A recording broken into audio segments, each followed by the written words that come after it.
I've just done a tutorial on how to make a quite modern picture look quite old and old-fashioned and grainy, as if it was taken on a film camera, and I did that in Photoshop. So I'm going to show you how to do it in Gimp, but before we start we need to install a plugin. It's quite easy. I'm going to put this link down at the bottom of the video and in whatever tutorial I put together, and you just need to click this link here, and it's called vignette.scm, and it will download. When you open it up in your downloads folder,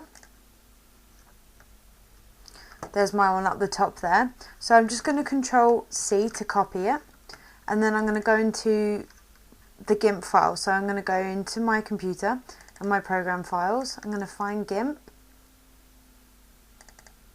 and in Gimp you go through Share, Gimp, the only folder there, and then into scripts. It may be located somewhere else, but it needs to go into your scripts folder, and you'll see there's all these other SCM files, so you know you'll be in the right place because it will be in SCM. So Control V to paste that, just continue, it was asking for permission, and now that's within your Gimp program, so you can close that. And when we open up Gimp, you'll see that up here in our filters menu, under light and shadow, down the bottom we've got vignette. Obviously it's blocked out at the moment because I haven't got an image open. So I'm going to use exactly the same image to show you how to get the same effect. So we go to File, Open, and we'll open our image.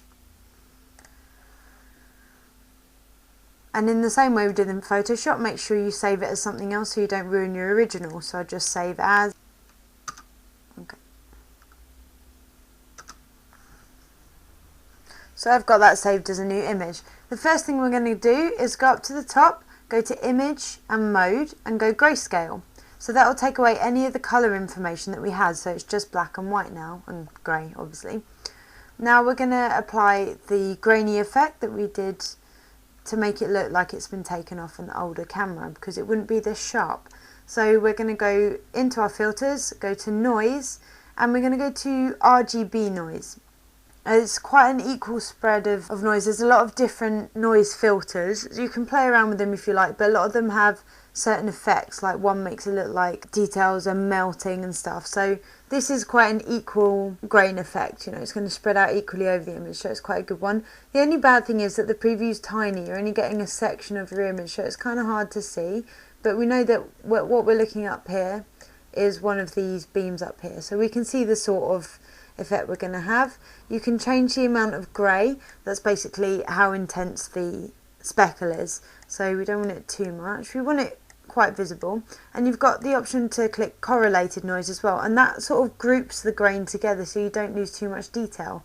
I wouldn't have that on in this case because I want there to be a lot of fuzziness, if you like, because I want it to look old. So I'm just going to click OK. It might take a couple of goes to get it right. You might have too much grain or not enough.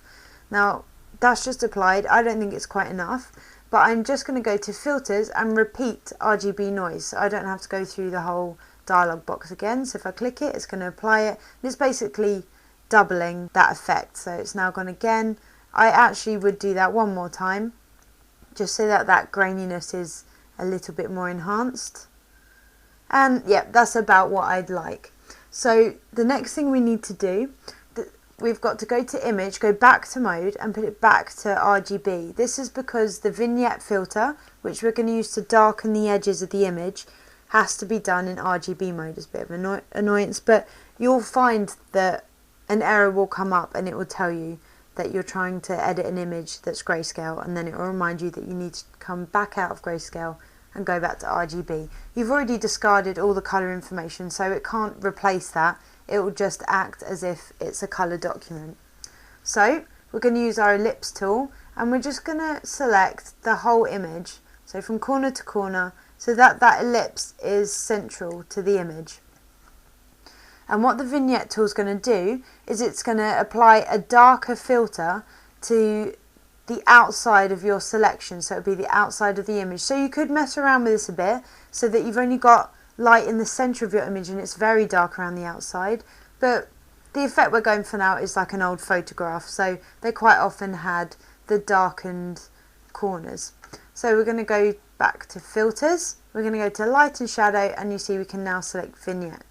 And what it will do is it will bring up another dialog box, and we can change this.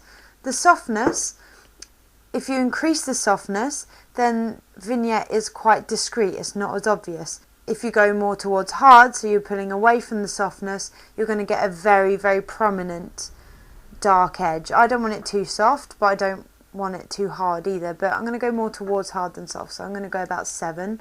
And the darkness is obviously how dark it's going to put a filter on. I'm going to do it about 70, 75, around that area, so that is quite dark. I want to be able to see it and to notice it. So I'm going to click, you also want to click keep layers.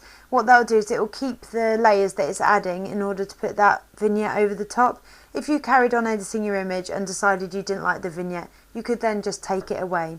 If you don't select keep layers, it's just going to apply that effect straight onto your image layer, and you won't be able to remove it if you've gone through too many more steps afterwards. So basically just select keep layers, and you can always flatten your image at the end and the layers will disappear. And just click OK. It's going to apply the vignette now. And you'll see that it's kept the light in the centre of the image and it's darkened all around the edge. There's a lot of stuff you can play around with, but that's basically the idea. We've made this image look a lot older and a lot more authentic. I really like the effect. So that's how we do it through Gimp. And then from now on, you've got that plugin in your Gimp list. That's never going to go now. So unless you want it to, in which case you'll just go back into that directory and delete the vignette, but I don't know why you would. So that is how to do it in Gimp. I hope you enjoyed, and I really look forward to seeing what everyone comes up with. Thank you.